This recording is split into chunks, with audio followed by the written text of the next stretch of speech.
시간이 되었습니다. 다 같이 사도신경으로 신앙 고백하시며 2023년 10월 31일 화요일 새벽 기도에 함께 시작하겠습니다. 나는 전능하신 아버지 하나님 천지의 창조주를 믿습니다. 나는 그의 유일하신 아들 우리 주 예수 그리스도를 믿습니다. 그는 성령으로 잉태되어 동정녀 마리아에게서 나시고 본디오 빌라도에게 고난을 받아 십자가에 못 박혀 죽으시고 장사된 지 사흘 만에 죽은 자 가운데서 다시 살아나셨으며 하늘에 오르시어 전능하신 아버지 하나님 우편에 앉아 계시다가 거기로부터 살아있는 자와 죽은 자를 심판하러 오십니다. 나는 성령을 믿으며 거룩한 공교회와 성도의 교제와 죄를 용서받는 것과 몸의 부활과 영생을 믿습니다. 아멘. 오늘 우리 함께 읽을 기록된 하나님 말씀 시편 제1편 1에서 6절까지의 말씀입니다. 복 있는 사람은 악인들의 꾀를 따르지 아니하며 죄인들의 길에 서지 아니하며 오만한 자들의 자리에 앉지 아니하고 오직 여호와의 율법을 즐거워하여 그의 율법을 주야로 묵상하는도다. 그는 시냇가에 심은 나무가 철을 따라 열매를 맺으며 그 잎사귀가 마르지 아니함 같으니 그가 하는 모든 일이 다 형통하리로다. 악인들은 그렇지 아니함이며 오직 바람에 나는 겨와 같도다. 그러므로 악인들은 심판을 견디지 못하며 죄인들이 의인들의 모임에 들지 못하리로다. 무릇 의인들의 길은 여호와께서 인정하시나 악인들의 길은 망하리로다. 아멘. 오늘 화요일 시편 묵상의 본문은 제1편입니다. 1편 1절의 첫 시작문에서 우리가 알 수 있듯이 오늘 시인은 복 있는 사람이란 과연 누구인가라는 질문에 스스로 묻고 또한 스스로 답을 하고 있습니다. 그렇다면 시인이 생각하는 복 있는 사람이란 과연 누구일까요? 우리 1절, 2절을 우리 공동번역 개정판 성경으로 다시 한번 읽어보겠습니다. 시작. 복되어라 악을 꾸미는 자리에 가지 아니하고 죄인들의 길을 거닐지 아니하며 조소하는 자들과 어울리지 아니하고 야훼께서 주신 법을 낙으로 삼아 밤낮으로 그 법을 되새기는 사람.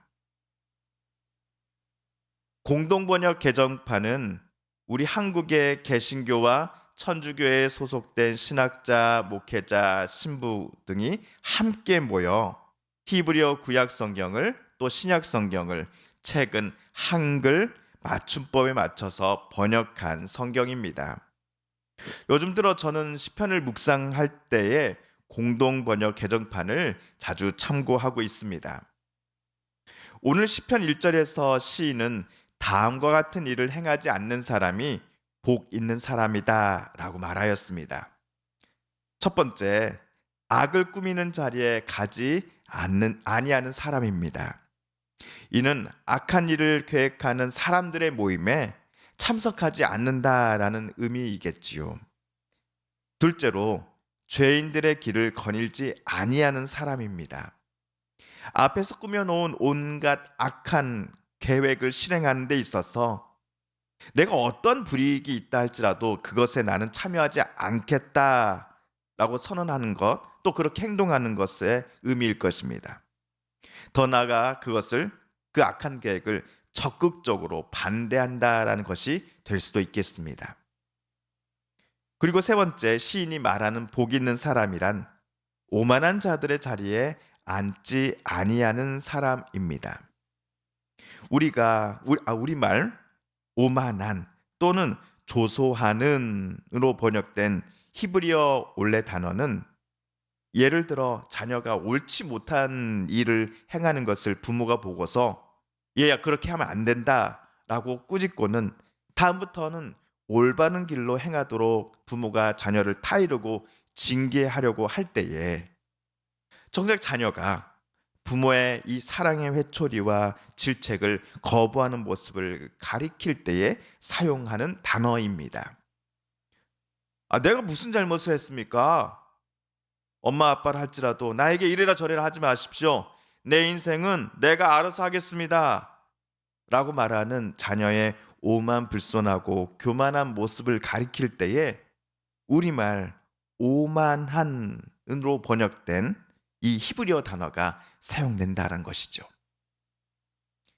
자, 넷째로 시인이 생각하는 복 있는 사람은 오직 여호와의 율법을 즐거워하며 하나님의 법을 낮과 밤 온종일 묵상하는 사람입니다.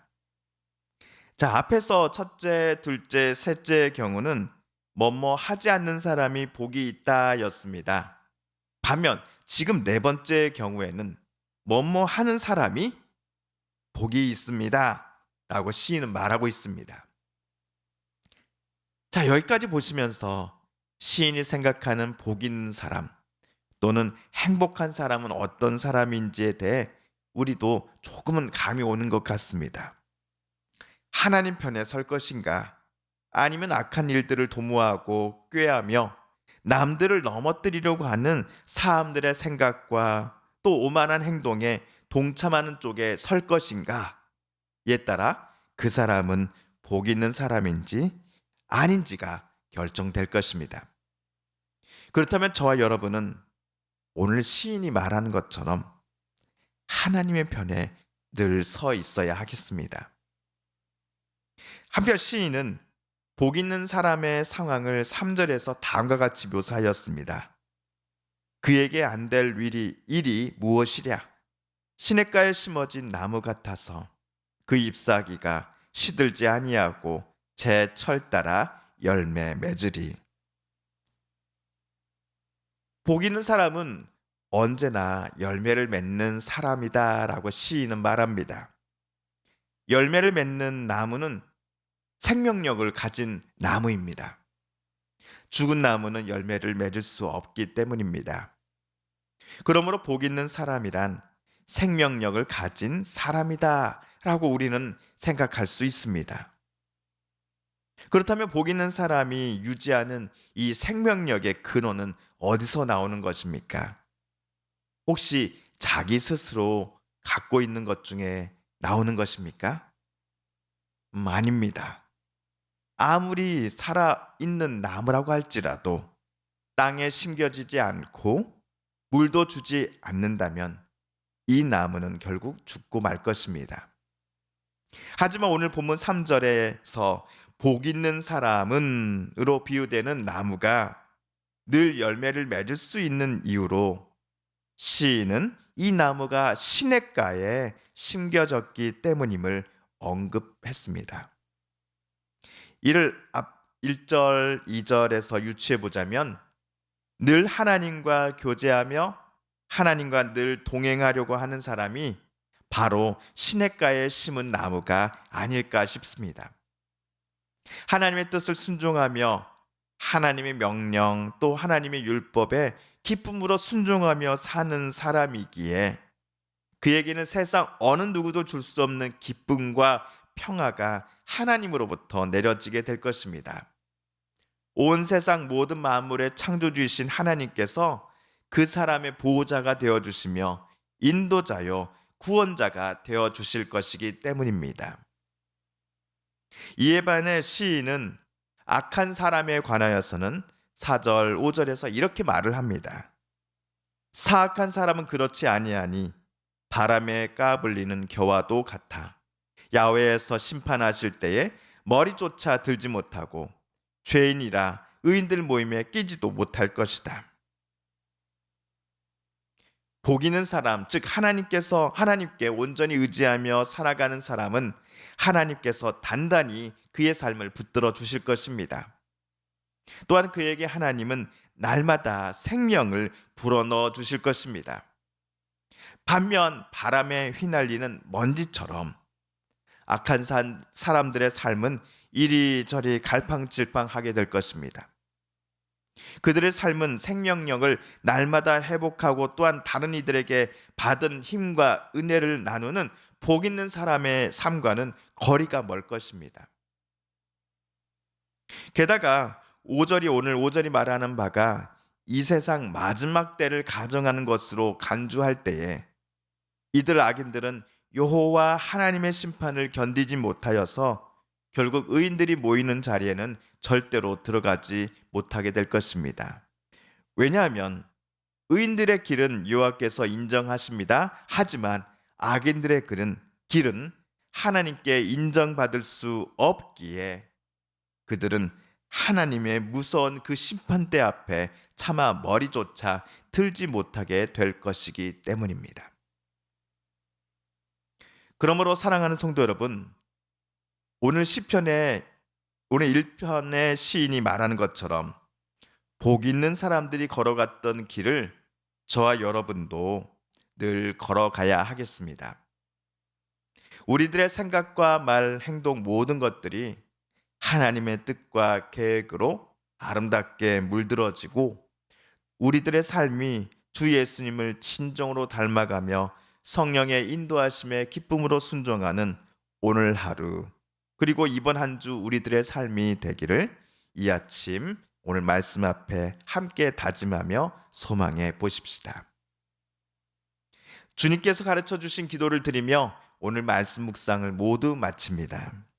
하늘에 계신 우리 아버지, 아버지의 이름을 거룩하게 하시며 아버지의 나라가 오게 하시며 아버지의 뜻이 하늘에서와 같이 땅에서도 이루어지게 하소서. 오늘 우리에게 일용할 양식을 주시고 우리가 우리에게 잘못한 사람을 용서하여 준 것 같이 우리 죄를 용서하여 주시고 우리를 시험에 빠지지 않게 하시고 악에서 구하소서. 나라와 권능과 영광이 영원히 아버지의 것입니다. 아멘. 오늘 함께 묵상한 말씀 기억하시며 하나님 앞에 개인 기도 시간 갖도록 하겠습니다. 함께 기도합니다.